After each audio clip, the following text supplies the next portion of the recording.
Welcome to the Dunk City Podcast. Change direction by Ellis hits it. Boogie Ellis has been good show. It is a Trojan tundra.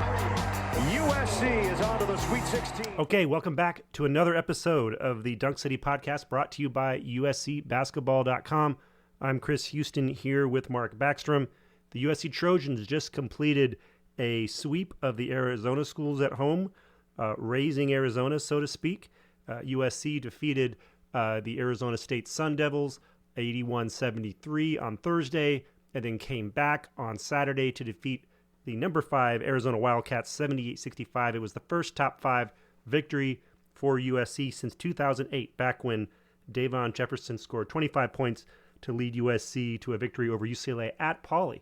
It was Kevin Love and Russell Westbrook, UCLA Bruins. So great win for the Trojans. Also, I'd be remiss not to mention the women of Troy have defeated Stanford today to win the Pac-12, the last Pac-12 tournament title on the women's side. And it looks like the women of Troy will be favored to get a number 1 seeding, which is a great outcome for the season. Surprisingly, Juju Watkins didn't have the biggest game today, but her teammates stepped up and really dominated Stanford, I'd say, from tip to the end, very much in the same way, similar fashion that USC defeated Arizona on Saturday. So, Mark, the Trojans are now 14-17. They are a 9 seed heading into the Pac-12 tournament on Wednesday and will play Washington. The season ended about as well as we could have dreamed, almost. The Trojans finished 3-1 in those final 4 games that we sort of talked about, and one of those losses came down to the final possession. So, 14-17, playing as well as any team in the conference right now. And according to at least one analytics out there, Torvik, USC for the last 7 games is 17th in the country. So, what say you about where USC is and what's transpired over this past week? Well, to be clear, when you said Razing Arizona, you mean with the Z, right? As in destruction of? Oh, yes.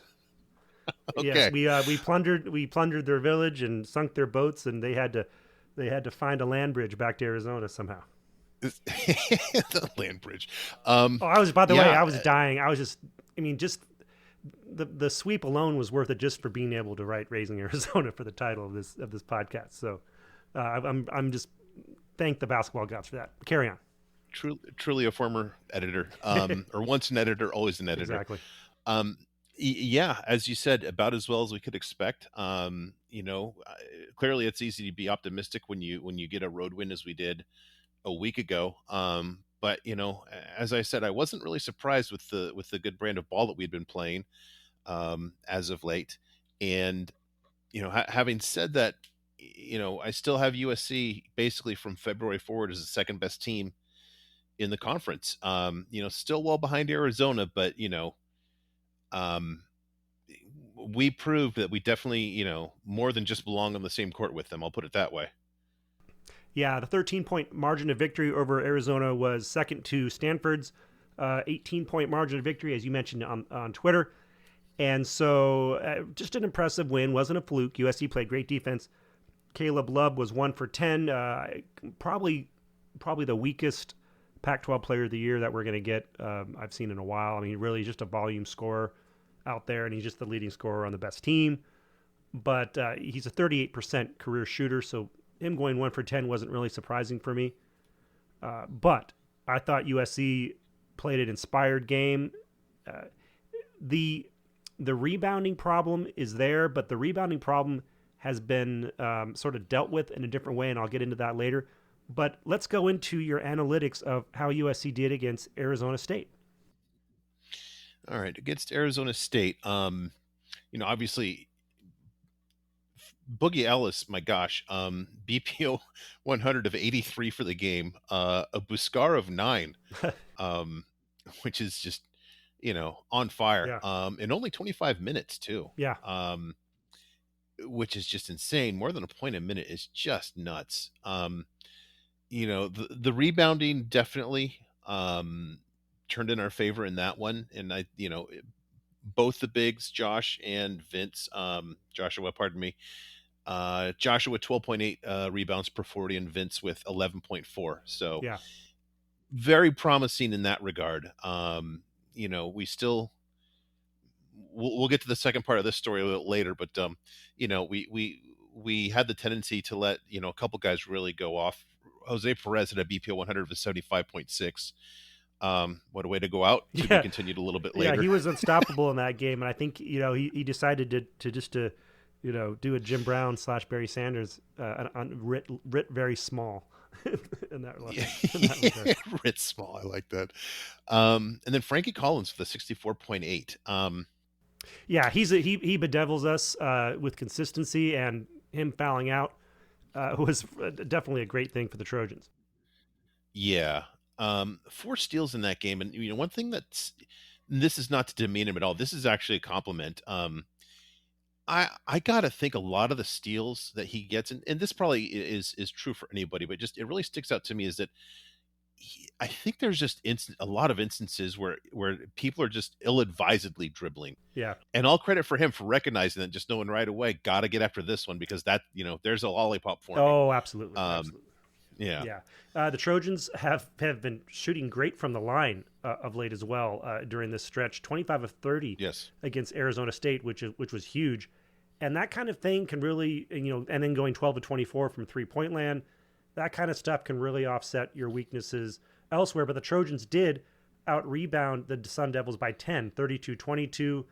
In general, USC had enough things positively going for it to counteract any negative things. What's sort of been creeping back into the the situation here is, I think the fouls are starting to pick up again, and particularly for Isaiah Collier, he seems to be playing with a little bit more abandon, which is like good in a way because it helps him stay loose for his overall quality in his game. But he's being a little bit more aggressive on defense, and then I'll get to that again. I know why we're doing it, and I think we've found sort of a formula for it, and I'll talk a little bit more about that later. But that Arizona State game, the Trojans were leading at the half. Interesting stat: last 7 games since Utah, the Trojans have not trailed at the half. Wow. And that's sort of a sign of the.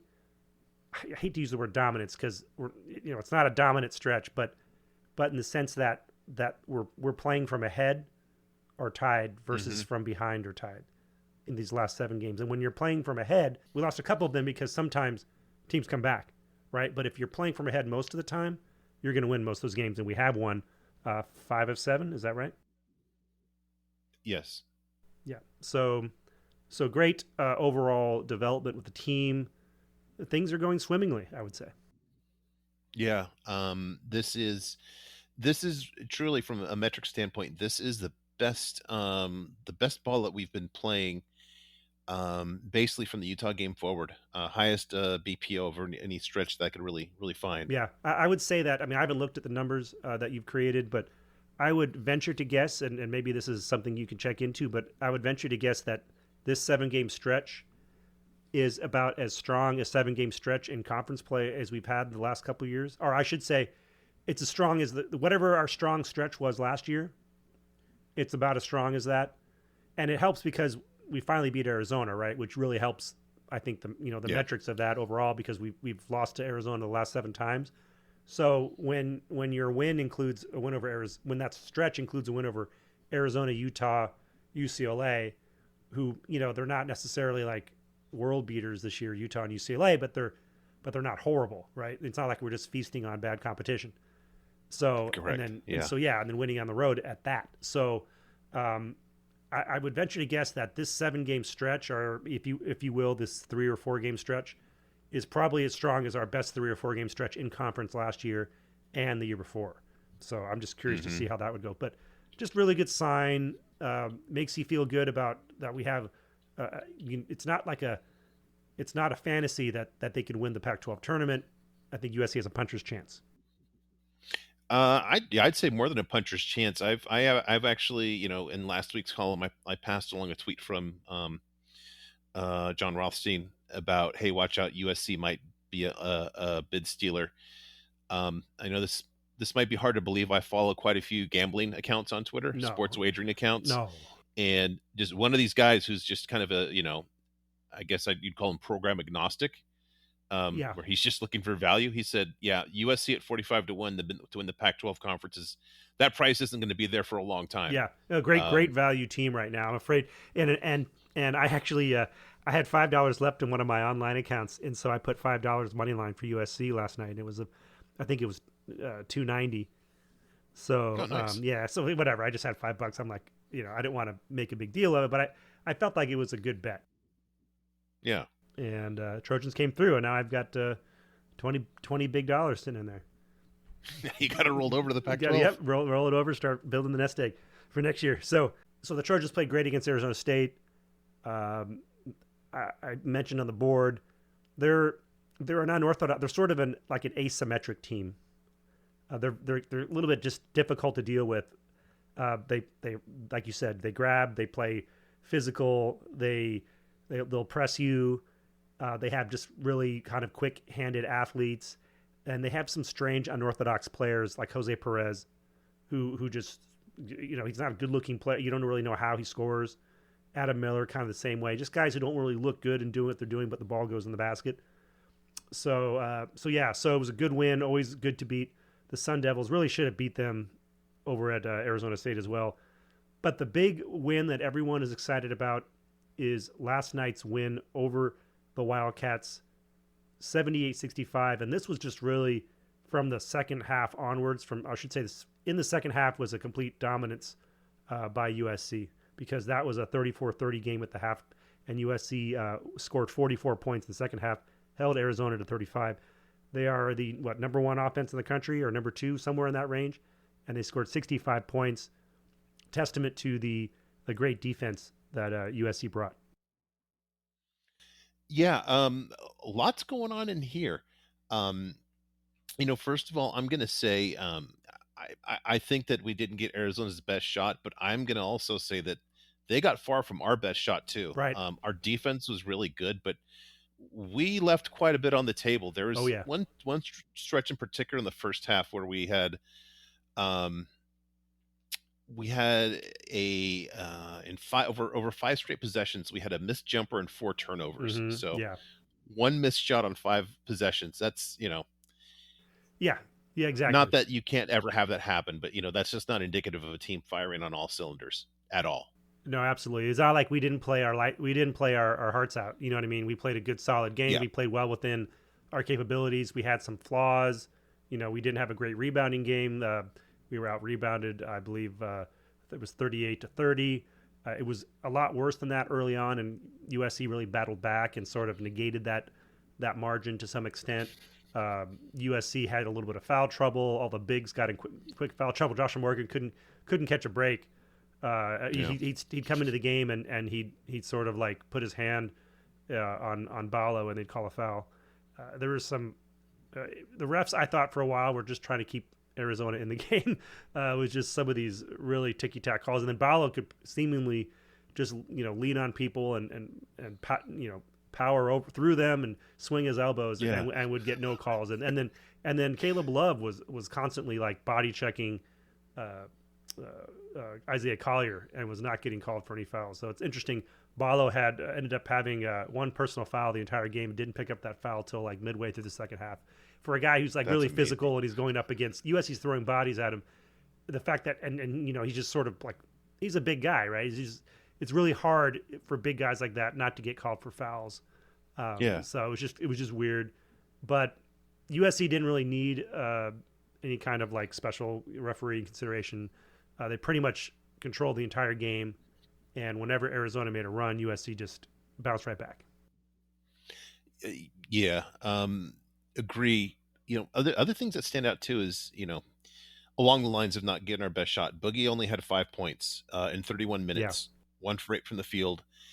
When you can beat a team that badly, and basically your top scorer is that far off his game, that's a really bullish sign. Well, Go ahead. He was certainly as off his game as Caleb Love was off for Arizona. Yeah, exactly. Similarly, not quite as much. 1 for 8, 1 for 5 versus 1 for 10, 0 for 6. Uh, but Caleb Love did some other things. Actually, he had a lot of turnovers too. He had 5 turnovers. But actually, Boogie did a lot of other things. He had 3 assists, a couple rebounds, including one which was kind of tore away um, from Krivas, which was a really important rebound. Just generally, made his free throws, played good defense. So he wasn't a liability out there. And it's just one of those games. And we didn't need him. Kobe Johnson scored 19 points, 6 steals, 4 assists, 3 rebounds. DJ Rodman continued his hot play, 19 points, 7 boards, an assist and a block and a steal. And then Collier had a really, even though he didn't shoot that great, just really solid night overall. 16 points, 4 rebounds, 5 assists, and a steal. And especially toward the end, did some explosive plays that really helped out. So, and then the bench, Bronny James comes in, 5 points, 6 boards, assist, and a block, and 2 steals in 20 minutes. Vince Iwuchukwu had 4 personal fouls, but he played really good defense, I thought, in the second half. And one thing that USC did a lot of against Arizona, which I thought was smart, was they went to the zone, and because Arizona wasn't shooting well from outside, and so they were trying to pound it in, and that's when you play a zone. And USC has found a formula with its zone at times where they mix, so they sort of mix zone and man-to-man. A lot of times I noticed that they would play a zone, and then at some point in the shot clock, let's just say the last 8 or 7 seconds, they would switch to a man. And I noticed that a few times. So they're doing some interesting things on defense. I know some people don't like it when USC plays zone, but I don't see any evidence that it's causing USC to have any worst outputs on defense. And certainly USC is actually playing very well defensively these last 7 games. Over the last 7 games, according to Torvik again, and we'll look at your numbers too, 7th in the country in defense. Wow. That's that is impressive. Yeah. Man. We held them to a BPO 142.0 for the game. Nice. I like you, I'm not even going to read too much into Caleb Love because he's going to have games like that. But, Pelle Larsson, I don't know if he just maybe cared for 30 seconds or whatever, but his BPO 100 was under 30 for the game as well. Really poor game for him. And they've got, I'm going to give you 4 names here. Caleb Love, Killen Boswell, Pelle Larsson, and KJ Lewis. There are a couple. Well, these other guys didn't play that much. Those 4 all had negative boost scars for the game. They didn't play. They weren't very good. They did not play well. They're guys. I mean, it was almost like it's never the bigs that really kill USC. It's because USC when USC had great bigs, USC can generally neutralize or play those bigs to not necessarily to a draw, but lessen their advantage. But it would always be the guards who would kill them. And last year, I forget the guard, the great defender they had last year that just completely destroyed us over in McHale. And it's been those guys and then Kylan Boswell, I think hurt us really a lot last game and last year. So he, just the guard play is actually seemingly has been the deciding factor against USC for Arizona. But this time, our guard play was just much more superior, and especially,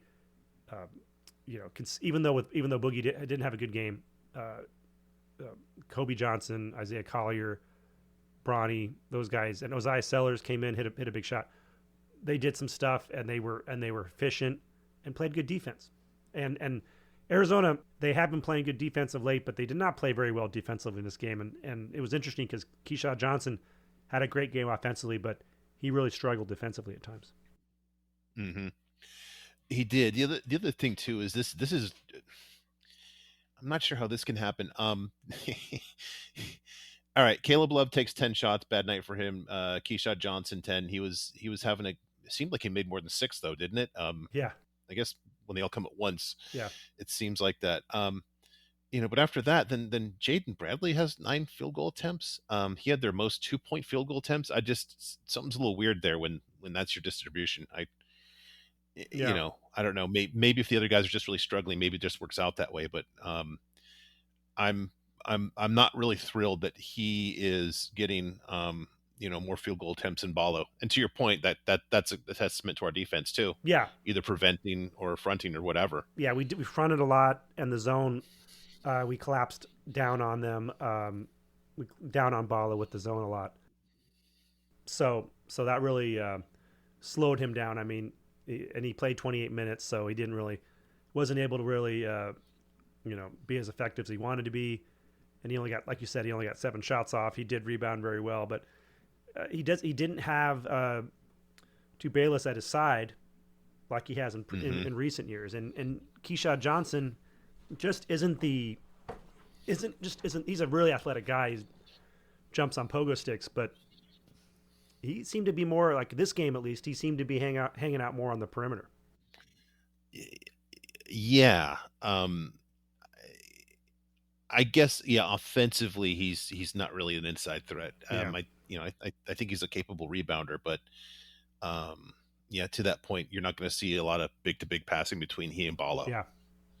So one of the things that I think I mentioned earlier that we saw in the Arizona game, so USC was outclassed on the rebounding statistic, 38-30.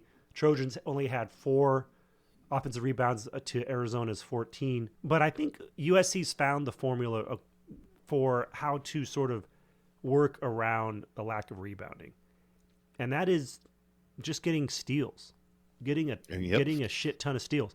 Last 7 games, the Trojans are averaging 10.4 steals per game, and they're allowing 5.5 steals per game. So they're basically plus 5 on steals. So they're getting 5 extra possessions. And if you consider it a steal to be like a rebound, grabbing a possession, you're sort of eating into that rebounding disadvantage that you have, right? So USC had 15 steals. Arizona had 3 steals. So that's a plus 12 on the steal front. Now I know that's like it's all wrapped into turnovers, but steals in particular have certain they create fast break points and transition shots. We had a lot of fast break points in this game. So maybe we didn't get as many rebounds, but Bronny getting a steal and turning that into a dunk, that's more valuable than getting a 31st rebound potentially. Exactly. No, to that point, you've already kind of exhausted defensive effort, and then you're getting one of those 55 to 60% that you of the misses. You've capitalized on that. To your point, I don't know if I've ever explained this because it's really inside baseball, but I think this illustrates your point very well. Mm-hmm. The other side of it, when I'm calculating a player's BPO 100, I don't just count a turnover as a 0. I count it basically as a -1 times the average points per possession for an average team. Because you're not just going without a possession, you're literally just giving the chance to the other team without even getting an opportunity off yourself. Yeah. And it's, if you can win that battle, it's not just, to your point, it's not just a rebound. If you just, if a possession is 1, I think a rebound is a little bit less than 1 because you've already given them a shot. Yeah. And a turnover is more than 1 because you prevented that shot. Yeah. And just in general, we're also winning most of the turnover battles in the last half of the year. Yeah. And oftentimes big, right? Against Stanford, the first game at home against Stanford, USC had 6 and Stanford had 18. Against Washington State, it was 8 versus 13. And then, but really these last 7 to 10 games, it's really just been we're forcing tons of turnovers. And I think that this is sort of what's inspiring Kobe Johnson to return to his previous form, and maybe with Isaiah Collier being a little bit unleashed in that regard, he's starting to get a lot more steals. These guys are out there just like cherry picking, right? And they're going after steals, and Bronny as well.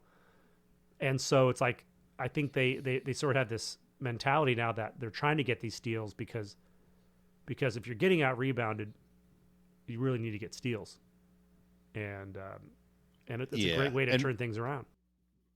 We said that before too, about a month ago, maybe even a little more, not in the context of the rebounding, but just more when the field goal percentage wasn't there. And we just said, if this team is going to turn it around, it's going to be winning the battle of turnover, specifically by creating steals.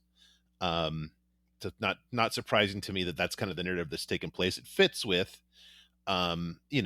this team that has to rely on its guards to do a lot of rebounding too. I mean, Yeah. it's a perimeter heavy team. For a while, the narrative was we're a 3-point shooting team, and it's like, no, we're really just a guard dominant team that sometimes will take a lot of threes. And so the other thing with steals is that it's sort of, in as far as traditional defensive metrics go, does create a misleading level of how the defense is performing. For example, if you get a steal on a possession, the other team doesn't take a shot, right? Mm-hmm. So they didn't miss a shot, so their field goal percentage doesn't go down, right? But you have the exact same effect as if they had taken a shot and missed, and you got the rebound, right? Because you got it. Well, yeah, and more so because if you've got a steal, you're more likely to get a fast break than just a typical defensive rebound, right? And so that's the other element to it.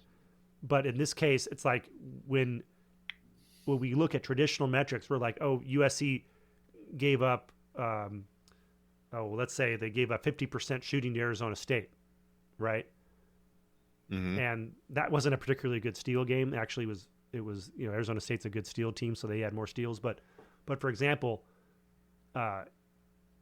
in advanced analytics, I think measures that as far as defensive efficiency. But when you're just looking at field goal percentage, if you steals create fewer shots, and even if the other team is shooting 50% but they're shooting fewer shots, the steal is going to erase that opportunity for them to take more shots, right? So Correct. It has all these advantages to it that don't necessarily get recognized or in sort of like traditional metrics of how you would grade a defense. Which is exactly why I like to include. I like including the turnovers in or turnovers created in your BPO 100, so that it's better than a missed shot, and that they didn't even have that 40% chance even for a bad team to make it. Yeah. And then the other great thing about steals versus just a regular turnover, the other team's point guard dribbles off the foot, goes out of bounds, that's a turnover, or they throw a pass the wrong way, turnover, ball out of bounds, right? Not it's you like it, but it's not. It doesn't change sort of the tenor of the game the way a steal does, right? When Bronny intercepts that pass, he jumps it and he does the dunk. The crowd gets excited. Players feel good about themselves. The other team gets a little rattled, and you keep doing these steals. This has a psychological kind of a wearing down effect, I think, a bit. So that I have, again, I'm not privy to the inner workings of what they're telling the team, but I got to think that they're looking at their sort of struggles with rebounding and saying, hey, the blocking of the shots and the stealing of the ball are two metrics that if we really push those things, if we get everybody to really buy into trying to do that more, then that can make up for not being able to rebound as well. Mm-hmm. One more thing about the rebounding, and I think this might have played a big part of it. We saw an end to the Uzziah Sellers 3-game rebounding streak, so I think that might have just had a disheartening effect on the team. Oh my God, so he got a rebound against Arizona? Against ASU. Against ASU, right? But he came back against Arizona, and he did get an assist.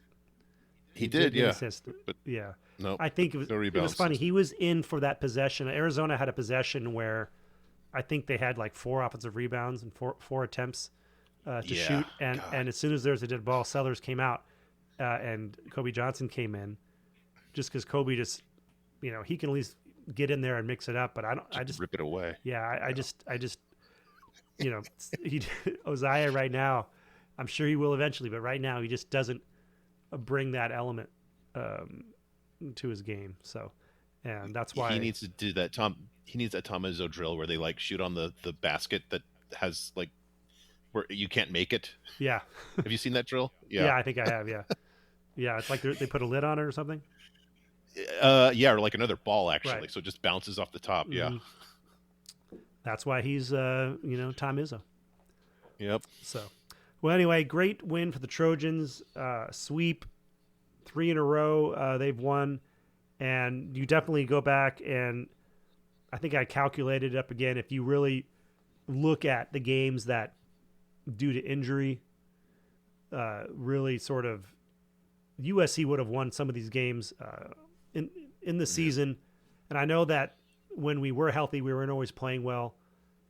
But I think there are teams that are healthy that don't play well at times anyway, right? Like there are certain individual games where we were healthy and didn't play well, and that happens to a lot of teams. But I think we didn't have the health over a sustained period. And you look at that particular lineup that Enfield likes to play with Boogie, Collier, and Johnson, and DJ Rodman and Morgan. I think before the last 3 games, they had only been able to play that lineup 13 times. Yeah. And then I think they were 9-4 before the last 3. So I think that lineup is 12-4, which is pretty good record. Yeah. Well, I think to that point, and the injuries are a big part of this, and that's gonna, when you read the column this week, you'll see that it's it's a big part, but I don't think it's necessarily the excuse per se. I think that the injuries, because we were struggling, as you said, when we were healthy, we still did not play all that well, especially in December. But I think that the injuries, they kept us from figuring out what works best. Yes, because by the time that we were trying to figure things out, guys kept getting hurt. Exactly. Yeah. And maybe part of it is the absence, kind of magnified what we need from player X and player Y. I don't know. That's kind of high level stuff for me, but I think there's a lot to that. Yeah. I'm not saying as much as like somebody learning from the bench. Yeah. I'm not saying that the injuries prevented USC from being like a top 10 team. I think without the injuries, USC probably still has like, a disappointing season to some extent. Like without the injuries, USC's probably like 21-10. I was going to say they're probably like a 20-win team. 2011, 21-10, which would have put us on the bubble. Maybe beating Arizona would have got us in the tournament then, but we would have beat some other teams, right? But going 20-11, 21-10, it would have been in that sort of spot where a lot of Enfield detractors would have been sort of really disappointed in the overall team. And then like the injuries, there's the injuries, and there's sort of like the kind of the 3 overtime losses, right? A little bit of bad luck there. So maybe, maybe if you're lucky, you win those 3 games, you're and then you win the games you lost due to injury, maybe you're 24-7. Right? Maybe, but things have to bounce your way a bit. So, and that's but that goes back to, you kind of create your own luck and all that stuff. So, but I think the injuries, no doubt, are the reason for why the season is a losing season.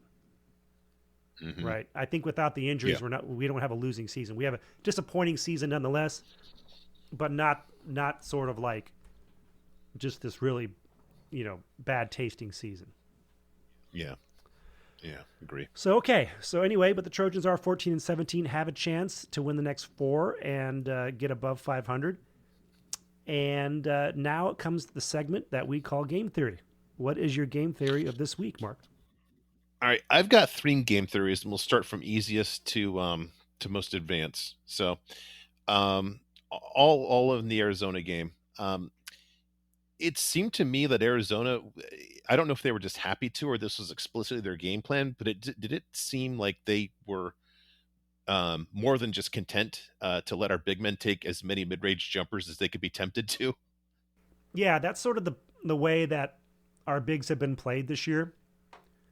And whether it's Morgan or whether it's Iwuchukwu or Kijani Wright, they're generally left alone from like 12 feet out. And what happened in a few of these instances, few of these possessions, I think Kijani Wright did it once or twice. I think Iwuchukwu did it. They just sort of dribbled closer, took their shots, and they had clear shots. Now, Joshua Morgan has had that 10 to 12 footer in his repertoire for a while. Yeah. and he's not bad at it. Like I would say he probably shoots 50% on those overall, in the last 2 years. So I'm not really that upset when he takes that shot. It may not be unless we need a better shot from someone else. But in general, I'm not really sad that he takes that shot. But Vince hit one of those shots, and it was a pretty important shot, I think, down the stretch. And I think that if we have bigs who can hit it, and Vince is certainly a skilled offensive player, when he gets the chance to show it. So I don't really have a problem with it. But I do think that that's sort of the scouting report on our bigs, which is they're really not guys who are going to play much of a face-up game. Yeah, and I don't think that how do I say this? I'm okay with that, and just not if I'm the other team, I'm okay with that, not just from a shooting perspective, but also I don't see like exceptional passers among the big men in those spots either. To the extent that they do pass well, it's more from a recognition of inside out to a guy on the perimeter, but you haven't seen a lot of that, high-low game that the best Enfield teams have from big to big. I haven't seen that a lot this season, unless I'm just not paying attention. No, you're right. What's interesting though is that Kajani Wright is our best passing big. Like he's a really good passer, and like he's got really like his passes. He passes with purpose and intent, and the passes have zip on them, and you think he's like out of control, but the passes get to where they're going, usually. And he had one bad pass, where he was up near the top of the key, and I think he tried to hit a cutter, and it didn't work out. And then Joshua Morgan is typically not been a very good passer, but then he had a great pass late in the game to Kobe Johnson, cutting across. Yes, and yes. We were showing really nice ball movement, real good movement away from the ball with our players in the second half. It's almost like we were running like Tommy Lloyd offense against Arizona in the second half, and just really moving well without the ball and with the ball, and hitting cutters and just really playing well and passing it around. And so so Joshua Morgan had a really nice pass. So it was kind of funny. Our best big passer sort of struggled, and our worst big passer did some nice things. Yeah. All right, number 2. I think the pivotal moment in Saturday's game was. I'm curious if you would agree with this. We're up 60-49. Keyshawn Johnson makes a 3. Couple of turnovers going both ways, and then Ballo gets an easy breakaway dunk. Yeah. And right then there was a timeout, and I kind of thought it might be a little quick because it was just 5 points in a row, but it seemed like that was the only time the Arizona bench kind of gave a crap, and that just sucked the life out of it. And then that was the end. Just after that timeout, it was over. Yeah, it's interesting. Boogie came out after that timeout, and Collier came in, and then Pele came in, and I think from that point on was when, well, first of all, Rodman came back and he hit a 3. Right, Rodman has just really been lights out the last few. Like it just took time for him to find his role, and unfortunately, we needed this to happen a lot sooner in the season. But obviously, if DJ Rodman is playing like this all season, then we're probably going to the tournament without needing do it in the Pac-12 tournament. So go ahead and say it. I'm one of those people. That's coming up in question time. Believe me. Yeah. So but he's starting to play well now, and certainly he's a guy who makes the team a lot better when he's playing well. Yeah. Because he's a fourth guy. Because right now Kobe Johnson's playing well, so you got your big 2 guys who are mostly reliable, and then you go back to Kobe Johnson coming back, but now you got this 4th option in DJ Rodman, and then you have guys playing pretty well off the bench, and then you're getting volume from your bigs, right? You can, if the other team has a good big like Ballo, you can go in and just you've got what, 15 fouls to throw at him, right? And then when Arrington Page is healthy, that's another five fouls, right? And Arrington Page, when he comes back, I know he's been sick. I assume he'll be back against Washington. It'll be interesting to see if he's sort of inspired by what he's seeing with all this great play. He started it all. Remember with the push somebody on a rebound. Oh yeah, UCLA. That's right. That was the start of it all. Yep, very very true. All right, third game theory. I think the steals, as much as anything, are a symptom of better defensive communication. And I have two instances. I'll start going, in the Arizona game. Farnham made the point, and I wasn't at the game and I couldn't hear this, but he was emphatic when he made this point. DJ Rodman is out there communicating just in an unbelievable way. Just talking the whole possession, making sure that everybody understands what's going on. And that was at a point when Arizona was just struggling to kind of move the ball, let alone get off a good shot. And we go back to Thursday night, and full disclosure, I watched this playing poker with my buddies at Scottsdale, so my focus wasn't 110%. But there was one moment in that game that really stood out to me. There was a moment where basically Collier had to get Boogie to switch on the baseline, and Collier just pushed Boogie just right into the guy he's supposed to switch to. Different kind of communication, but I don't think you saw that level of defensive communication. Definitely not in January. Definitely like when I'm pleading for somebody just to shove somebody. We had the second shove somebody. It's like shove your man into his man. Right. Well, it's a good thing we didn't get called a foul for pushing our own guy, like happened against, I think it was Arizona State. But I think Arizona State got USC got called for a foul when Arizona State like ran into their own guy. Yes. Pretty crazy stuff. No, I think that's all a good point. There's great communication going on. They seem really dialed in, and at this point, it's all just crying over spilt milk. This is the team. The team is what it is right now, and what it is really a top 17 team. We're playing like a tournament team basically right now.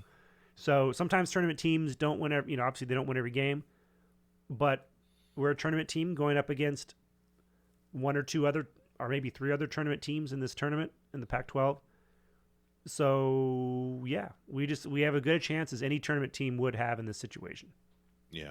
Like I said, I think I don't know what puncher's chance means, but I think it means that like even playing Arizona again, which we'll have to do in the second round if we beat Washington. I think last podcast I asked, is it better to lose to Arizona or beat Arizona for the Pac-12 title? And at the time I thought we would be in a different bracket. But now that we're playing them this quickly, potentially, I'm actually glad we beat them, because now it's like we know we can beat them. We don't have to get that monkey off our back and beat and do it in the Pac-12 tournament. So it's like if they beat us, a little bit of like sort of the explanation will be like, well, Arizona's a good team. It's hard to beat them on a neutral court, right? Whereas if we hadn't beat Arizona at home and then we lost to them again in the conference tourney, it would be like Arizona owns us. Right. True. Yeah. Let me see if I can dissuade a little bit of that confidence of you when we actually get to the preview part here. Mm-hmm. Sounds good. Okay. Yeah. Any more? No, that's all for game theory for me. Okay. So let's go on to question time. Well, All right. So I have a question. Please. A question, which I guess it's a question for both you and I. And the question is, earlier in the season, we were talking about some of our new commits. And one of them is Trent Perry, Harvard Westlake, who is our highest rated player. He has been on fire in Harvard Westlake's playoff run. Scored 40 points a couple of games ago, followed up with 28 points, and then he scored 16, I think, in a low-scoring Southern California championship win. So he's a McDonald's All-American. He is really a really good player. I can't really think of who to compare him to, but the question that we had asked earlier the season was, can he play point guard next season? And my belief at the time was that it would be a great disservice to start him at point guard for USC. I still kind of think that, but I do think he has a better chance now to play point guard as a freshman, at least some point guard, than I did earlier, because he's really just improving as a player by leaps and bounds. And he's not a physical phenom, but he's athletic enough, and he's a great shooter, and he plays tall amongst the trees, and just a really good, fundamentally sound all-around player and a winner. And I just don't want to count him out. What do you think? Let me I can't say. Let me just kind of ask you for some precision on here. I'll give you a scale. Okay. Neither of these guys, I don't think, were pure point guards. Would him playing at point guard be more like Tajidi playing point guard?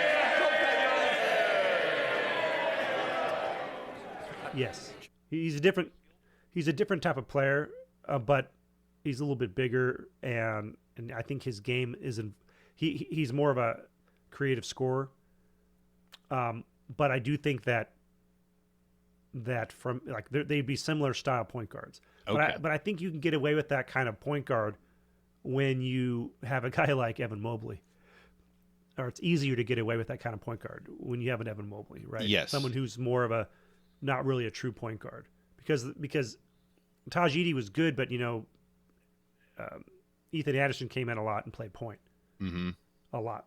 He wasn't a very good player, but he took some of the pressure off of Taj. Playing the point. So I don't think that it would be a really good idea to hand the keys of the car over to Trent Perry just to be the point guard from day one. I think he can be eased into it over the course of a season. So USC is going to have to go into the transfer portal and get at least one point guard and possibly two, or at least another ball handler, or another combo guard, because when Isaiah Collier leaves, there's no point guard on the roster. So, yeah, well, now you get back to the what is Bronny discussion, right? Right. Well, it's like even if he is a point guard, we don't know if he's coming back. Yeah, that's the other part of that equation. Yeah. So and it's just a matter of, we saw what happened this year when Collier got hurt. Right. We had real issues at point guard. So when you're playing guys who aren't really true points, you're going to have some struggles. So we need to have if you are going to play Trent Perry at point guard, you need to have a really good backup. Mm-hmm. You need to have a plan B. Or to your point, just a ball handler, maybe just like a Drew Peterson guy who can handle. Yeah, exactly. Someone who can take the pressure off. Yeah. Now Kobe Johnson's coming back, and again, he's not a point guard either. I assume he's coming back. If he does come back, then I assume he would have to be more of a scorer next year, which again we've seen how that goes. But Trent Perry is a guy who can come in and score, and I think he's gonna be a really good player for USC. But I'm curious to see. I think he's a lot closer to being a point guard than he was 3 months ago. I guess is what I would say. Yeah. So I guess to the other point that I was going to give a scale. So if Edie's on one end of the scale, maybe we make Kobe Johnson at the other end of the scale of combo guard playing, which I had as a Daniel Hackett, where it's like well, technically he can handle the ball and he can throw the ball, but very similar. It's not a lifestyle for a successful team. Yeah, and they look alike too. They do. They really do. I love it. It's kind of funny when I think everyone does this. Like we make comps and we end up like comping players to players who kind of just actually look physically like the guy, versus actually how they play. But anyway, so that's my thought on Trent Perry. One other thing I just want to add about our recruits. Brody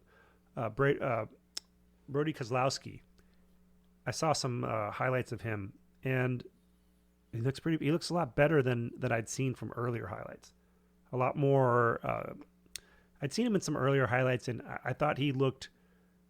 He didn't look very athletic. He's a really good shooter, but I didn't see a whole lot of athleticism.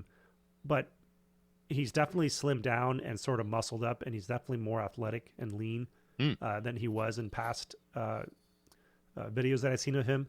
He's more like I would say he's not as tall as Benny Boatwright. Benny Boatwright was 6'10", but I would say his game right now is pretty similar. Wow, he's kind of filling out to that same-ish build too. Well, yeah, I'd say so. But he's 6'7". Yeah, Right. He's a 6'7" Boatwright, so he doesn't bring some of the things that Boatwright could post up and do some things when things really boiled down to it.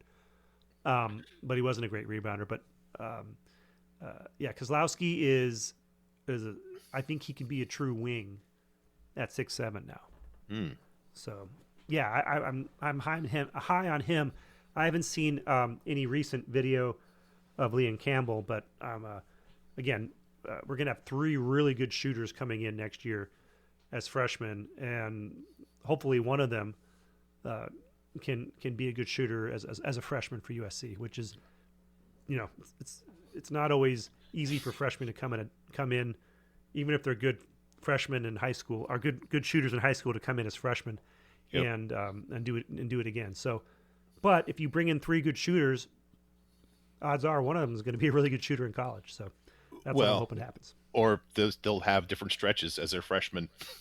Right, of course. Hopefully it's at different times. But maybe you've got a Shepherd, like from Kentucky, right, who's shooting 53% from 3-point this year. He's ridiculous. I saw the game against Tennessee, and I think he was 7 of 9 from 3-point land. Just hit some crazy shots. Yeah. It's funny. I would actually compare Trent Perry to Reed Shepherd of Kentucky. Really? Yeah. Wow. If you look at Reed Shepherd, he's not like physically impressive, right? He's not very big. He's not like he's not like ripped, or he doesn't have like fast twitch. Mm-hmm. But he's just like super fundamentally sound, great shooter, really good passer, plays good solid defense. I think Trent Perry can be like a Reed Shepherd type. Okay. So interesting. We talked it out, we figured it out, and I'm landed on Reed Shepherd. Wow. He's so easy. Okay. Yeah. Okay, next I'll throw the questions over to you, Prime Minister. Thank you, Mr. Speaker. Can I join the Prime Minister in his comments? Okay. Standing question. How dumb is your co-host? You might remember that I had made a point about 3 weeks ago that DJ Rodman just needs to stay out of the starting lineup for the rest of the year.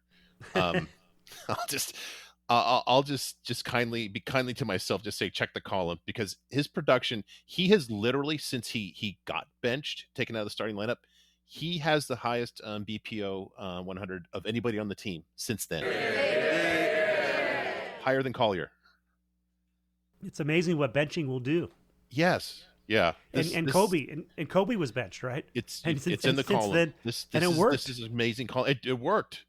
And the thing is, I don't know.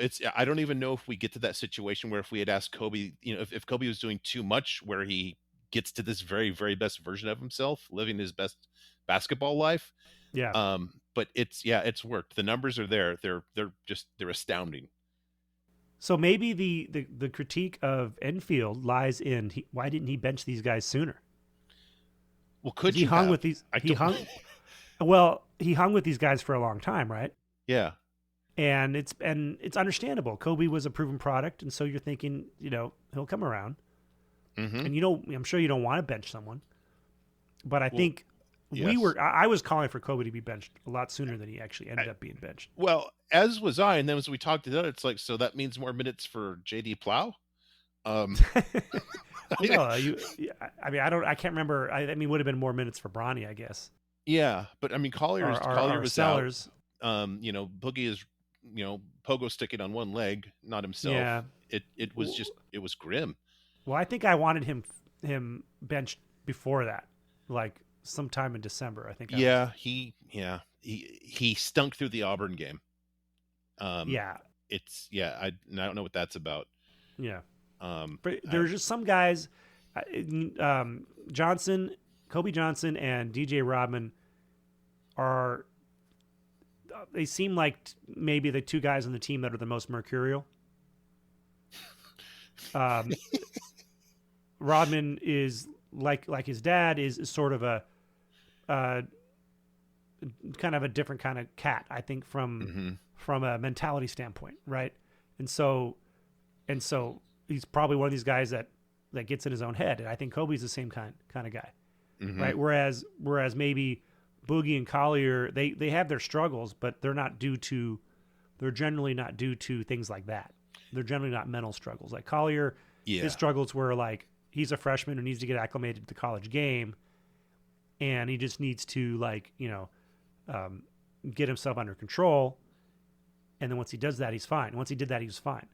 And with Boogie, it's like, he knows he's going to go through the slump, but he has the confidence that he's going to, the next game he's going to score 28 on 6 of 8 shooting or whatever from 3. So there's Boogie has confidence, but Kobe and DJ do not have confidence. And so I don't know if it'd be confidence as much as I think that Collier and really doubt. Boogie just have a DB's mentality where it's like, I'm going to get burned, and you know what? I'll be back on the next play. Maybe that's not the term. Maybe I think you're right. Maybe it's not confidence, but maybe it's self-doubt. Mm-hmm. They've got a little more self-doubt, or maybe they're like They're too hard on themselves. Too hard on themselves. Yes. Yeah. For some reason, they're too hard on themselves, while the other guys are maybe have a little less conscience. So, so it's really managing these mentalities is such an important part of coaching, and Enfield's been pretty good at that, and I think he's tried to be like, I trust you, and this is, I'm going to let you work things out. And for some reason, and it worked with Kobe Johnson in his career, and he did get benched last year too, early on in the season, and then he came back, and that worked. And so, but I think that Enfield has loyalty to these guys, rightfully so, and I think that's what you want your coach to be, loyal to your players. But I think there came a point where the season was in such dire straits that something needed to be shaken up, and eventually it happened, and here we are. Agree. Yeah. Okay. This is kind of a silly question, but it's a question I've actually thought to myself for well over a year now. How do we know when Omar Ballo is actually happy? This is the first time I ever saw him smile, and it was when the foul was called. The foul, capital T, capital F, was called against him. So I know he wasn't happy. Right. I've never seen this guy smile. Is he just like a dour guy? Is he just one of these, maybe behind the scenes he's beloved because he never smiles? Maybe. I mean, I don't. Yeah, maybe if I was a closer fan of Arizona basketball, I might have the answer for you. But I think that he's a menacing looking dude. He's a scary looking dude. He's a big tough guy who doesn't. Maybe that's part of his thing. Like, I'm not going to smile. I'm gonna. Yeah, that's like it works for him, right? He's intimidating. Even though I'm 6'7" and nobody can stop me, as long as I get the ball, just nope, no smile. So okay, the answer is we don't know, I guess. Yeah. We'll get on that. I'll okay. Okay. Let you know in the next podcast. I'll try to get evidence of him smiling, and if I don't find evidence, I'll fake the evidence. Okay, thank you. And again, this is not about our team, but this doesn't make sense to me as a numbers guy. UCLA, they end the season with 1 win in their last 6 games, and still they're a number 5 seed. Did I just miss when they were like tied for second place? What on earth? How does that happen? They won like 8 of 9 at one point in the conference. They were on a real nice roll. Did they get that high where they should still be a number 5 seed? Yeah, most of their winning this year was done in conference. Okay. Right. Didn't seem like it. They had a really brutal out of conference schedule.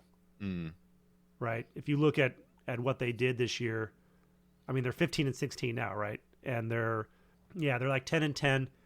So, but they were like going into Pac-12 play. I guess they were 5-6, which isn't great. No. But they ended up. I think they were 6-10 overall when they started going on their run.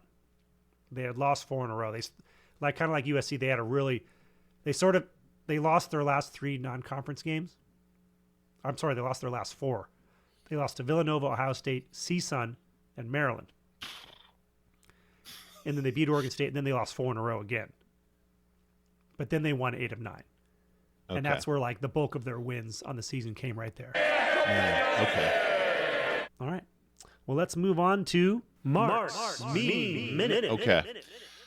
I don't know if I'll make a full minute with this, but I don't even know how to express this. I'm not a poet. I'm not a comedian. Somewhere there's a great joke in there about Jose Perez scoring, what was it, 25 points on Thursday, Yeah. and having the team meal, and I guess just going over to LAX and saying, I'm out of here, guys, and not making it to Poly Pavilion on Saturday. What on I don't know if earth I don't does know that if say he about went your to program? I don't know if he went to LAX or if he was like, I'm going to hang out in LA for a bit. Okay. Okay. Well, Well, you got a yeah. free trip to LA. You might as well, go see the sights and hang out in Hollywood. Go to the beach.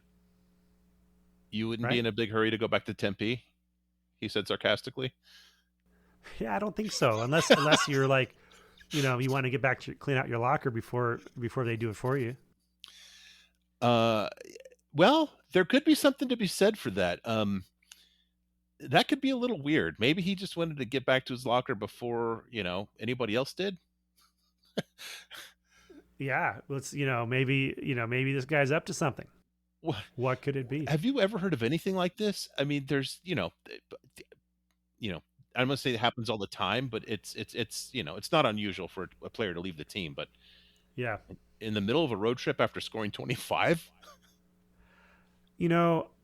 I've got a steel trap memory on a lot of sports things over the years, but I don't recall anything like this. It's certainly possible, but the thing with Jose Perez is there's all kinds of things that could be going on, and I want to give him the benefit of the doubt. okay, fair, yeah, because look, he's from New York, right? He came over from West Virginia. He came over from the Manhattan Jaspers. What? Yeah. Okay, sorry. He was from the Manhattan Jaspers, and before that Marquette, and before that Gardner Webb. My gosh. So this is his fourth team, and he was averaging 19 points a game over at Manhattan. So he came over, and look, the guy has been around. He's been playing for 5 years. He had this is his COVID year. Mm-hmm. Maybe there's something going on at home, or maybe he's just, maybe you're physically, mentally exhausted. You're playing for, Bobby Hurley. Yeah, that's kind of where I was going with this whole Yeah, thing. yeah. I mean, you don't want to. Who knows? Maybe he was laid into. I don't know why they would have laid into him. Maybe they because he only scored 25. But he did say, I shouldn't. We do know actually, right? Because he said there's a thin line between loyalty and stupidity. Perez posted on Instagram afterwards.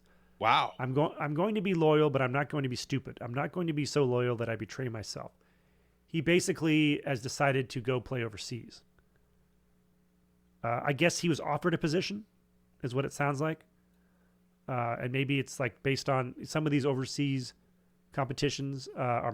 Some of these overseas leagues, they may not have the same schedule as college basketball. And maybe they're just starting up. Like, for example, it's March. My brother played down in Australia for 20 years, and I think their season started in March.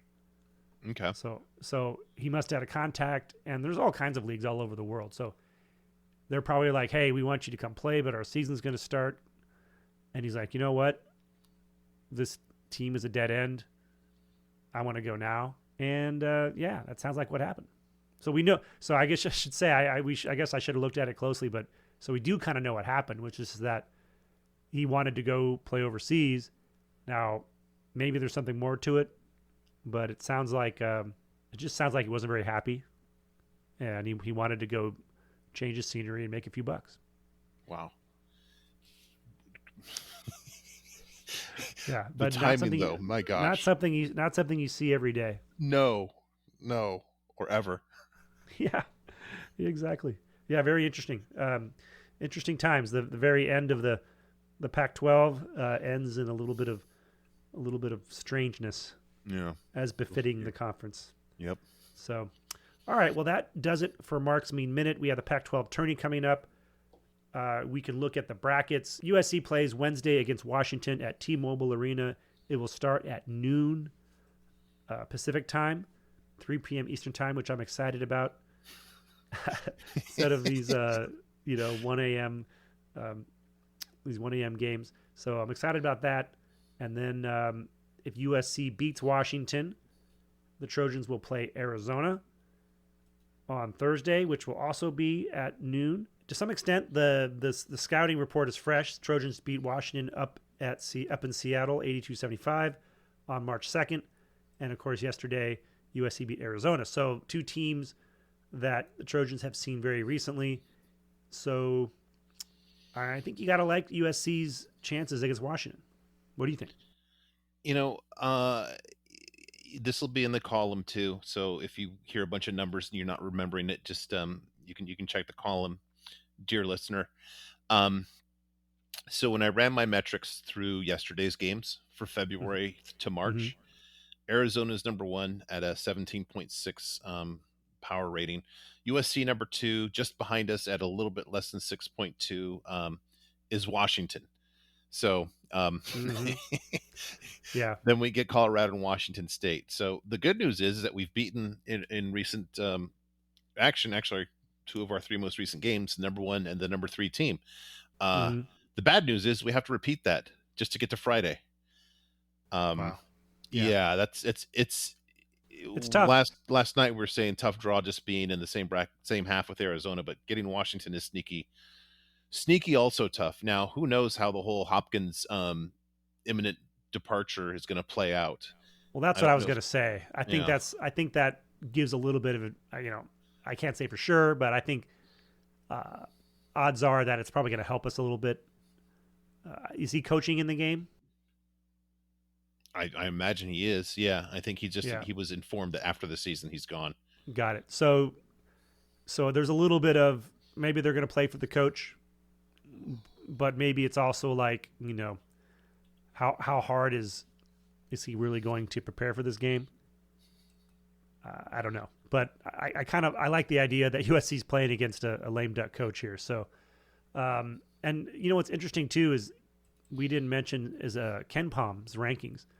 USC has jumped all the way up to 83rd in Ken Palm. We are the highest ranked 14-win team.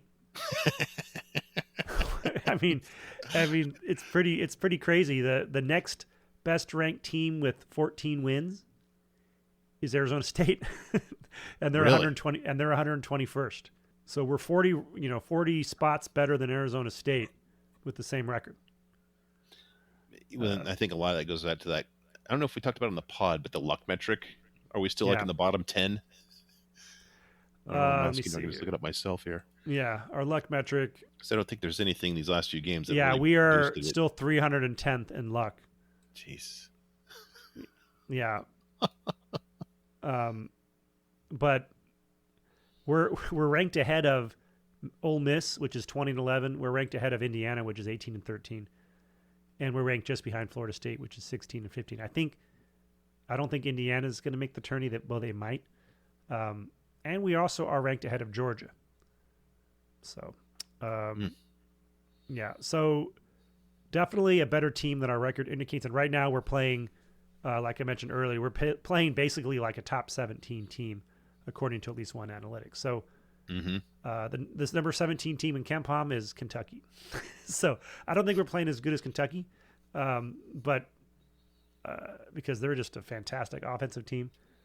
But we are playing pretty well right now. So one team that is not playing well is Kansas. Yeah, they've lost 3 of their last 4. They were beaten by Houston 76-46, and it was they've fallen to 22-9.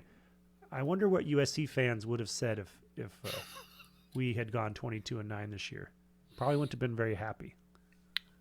Yeah, I don't know if they'd want to hear about a luck metric in that case, huh? Yeah, exactly. And what's interesting is that Kansas they're 68th in luck, so they're doing pretty well. Whereas Kentucky, which is one spot ahead of them, is 242nd in luck. Interesting stuff. Okay, so USC versus Washington on Wednesday. I think the Trojans are going to beat them. I think the momentum is good right now. Mm-hmm. I think we're zeroed in. I think Boogie comes back, plays really well. I think we played a lot in Vegas this year, haven't we? I think this is our third game. Our third game there. Yes. Yeah, so we're a little bit used to that. We're not going to have a big fan presence, although you never know. We might get a few fans going out there. But I think that beating Washington, I like that. If we're going to play Arizona, I don't mind playing Arizona earlier because, we just beat them, so that it's a little bit fresh in our minds.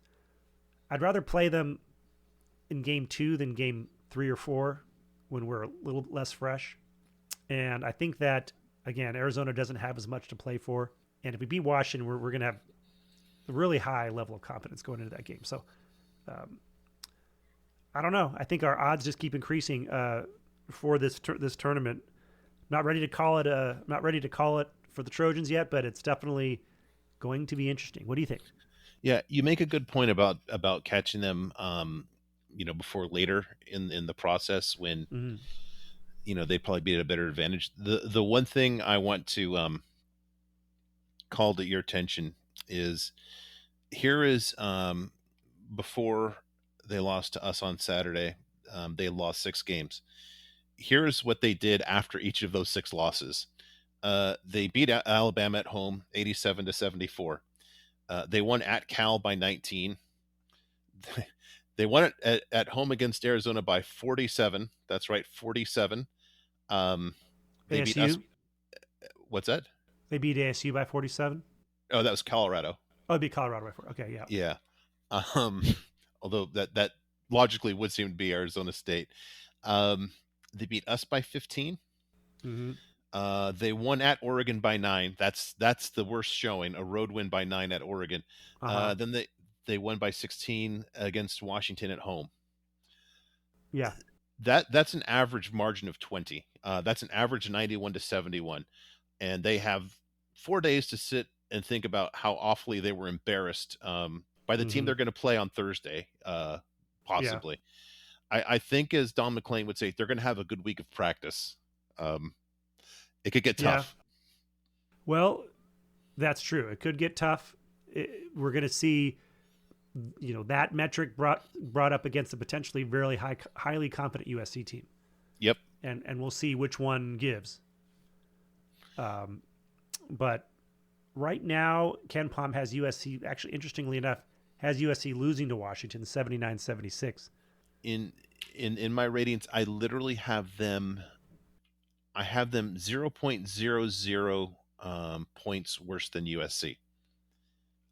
That's literally as close as it can get. So I'm not surprised that he has them ahead. I mean, mine's just the February forward numbers, and he's got a whole season in there. That's probably with some decay in there. Yeah. Well, they played pretty well. Their last 8 games. They beat Oregon State away, and they beat Stanford at home. It's part of Stanford's big losing streak. They lost a really close game to Cal at home. They lost 82-80. They beat ASU away in overtime. Mm-hmm. And then, like you said, they lost to Arizona 91-75, which is not a huge beat. And then they crushed UCLA at home, and they lost to USC. And then they beat Washington State on the road. So they're showing some good stuff. Mm-hmm. So they're a little bit. I wouldn't say they're as hot as USC is right now, but like you said, they're right up there amongst the top third of the conference here, coming down the stretch. Yeah, and I guess the bad news is the good news. I mean, that's I literally have them tied with us, or just right behind us for the second best team in the conference. And yet we just beat them on their home floor. Proof of concept that we didn't just get lucky by beating a bunch of scrubs at the bottom in the last 4 games. We beat some good teams there. Yeah, it's going to be interesting if we do beat Washington. The things are going to, there's going to be a lot of chatter about this big game against Arizona. And if we do beat Arizona, I think there's going to be a lot of the antenna of the college basketball world is going to start going up. Yeah. A bit, because at that point you're looking at a USC team that will have won 5 in a row and beaten Arizona twice and beaten, UCLA on the road, almost beat Washington State on the road. So one of the hottest teams in the country, potentially, if that happens. And that's going to be interesting because historically, going back through the years, we've seen situations like this where USC gets really hot. And the question is, how long can it sustain? Mm-hmm. But sometimes it's like, look at what Oregon State did a few years ago. Sometimes you just run on fumes and you get the momentum and it turns out great. Yeah. Speaking of running on fumes, it's time to put this podcast to bed. Thanks for joining us on this week's episode. If you want to talk more basketball, be sure to go to the message boards at uscbasketball.com and check out Mark's latest column at the Dunk City blog. We'll be back next week to recap the Pac-12 tournament, hopefully talking about a USC berth in March Madness. And we'll also take a look at what USC needs in the transfer portal and look at some possible candidates there. So with all that said, fight on, everybody, and I'll leave it to you to sign us out, Mark. As always, everyone, thank you for listening and fight on.